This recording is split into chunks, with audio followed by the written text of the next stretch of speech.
diambil dari kisah nyata.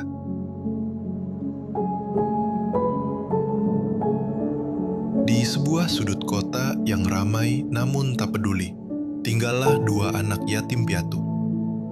Sang adik, masih remaja belasan tahun, selalu tampak sendiri. Sedangkan kakaknya, seorang pemuda berusia 20-an awal, selalu pergi pagi, pulang malam, penuh debu, penuh lelah. Bagi orang lain, sang kakak tampak dingin. Ia jarang berbicara, tak pernah menunjukkan kasih sayang, dan sering terlihat gusar. Namun, yang tak dilihat siapapun adalah ia selalu diam-diam menyelipkan makanan ke meja makan. Meski kadang hanya roti keras atau sebungkus mie instan. Ia bekerja serabutan di pelabuhan, di pabrik, kadang jadi kurir. Tapi hidup tak semurah tekad. Uang yang ia hasilkan tak pernah cukup. Utang menumpuk. Malu pada dunia, malu pada adiknya, dan pada akhirnya malu pada diri sendiri. Hidupnya terlalu berat, hancur dalam diam. Dan di tengah malam yang lengang, saat kota sudah tertidur, sang kakak berjalan keluar, duduk di ujung jembatan. Ia bukan ingin mengakhiri hidup, tidak. Ia hanya ingin merasa bahwa angin malam bisa menggantikan pelukan hangat yang tak pernah ia dapat. Suatu malam, ia bermimpi. Dalam mimpinya, ia berada di suatu padang putih luas. Di sana, berdirilah sesosok malaikat. Wajahnya tenang, cahaya dari tubuhnya menyilaukan, namun lembut. Sang kakak berlutut. Ia menangis, menggigil, memohon.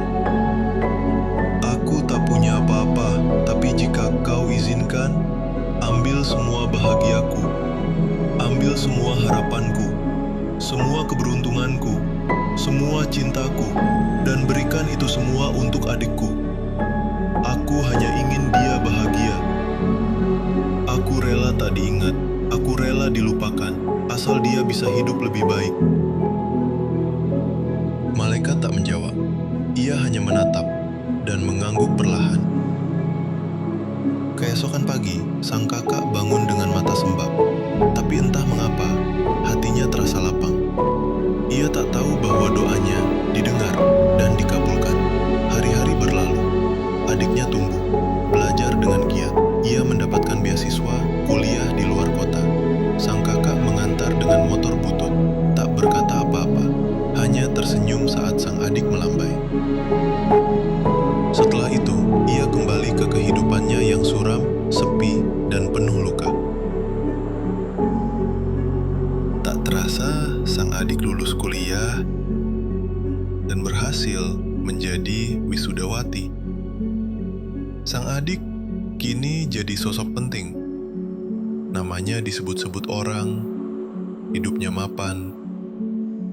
Tapi, satu hal yang tak ia sadari, semua keberuntungannya, semua kemudahan yang datang padanya, berasal dari cinta seseorang yang diam-diam mengorbankan segalanya. Sang kakak tak pernah menikah, tak pernah punya rumah, tak pernah punya siapa-siapa.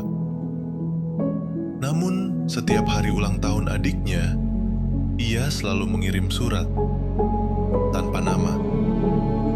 Surat yang isinya tak pernah mengungkap jati diri, hanya pesan-pesan sederhana. Jaga kesehatanmu, jangan lupa makan, kamu hebat, aku bangga padamu. Dan adiknya pun tak pernah tahu siapa pengirimnya. Hingga suatu hari, di usia senjanya, sang kakak duduk di depan warung tua. Tubuhnya lemah, kakinya goyah, dan dunia mulai memudarkan warnanya. Tapi, sebelum menutup mata untuk selamanya, ia menatap langit dan tersenyum. Bukan karena ia bahagia, tapi karena ia tahu permohonannya dulu telah menjadi kenyataan. Sang adik berdiri di depan makam tua tanpa nama. Ia membuka kotak tua warisan dari penjaga panti. Di dalamnya, surat, foto masa kecil, dan satu tulisan tangan. Terima kasih telah hidup bahagia untukku. Kadang, cinta tak selalu tampak.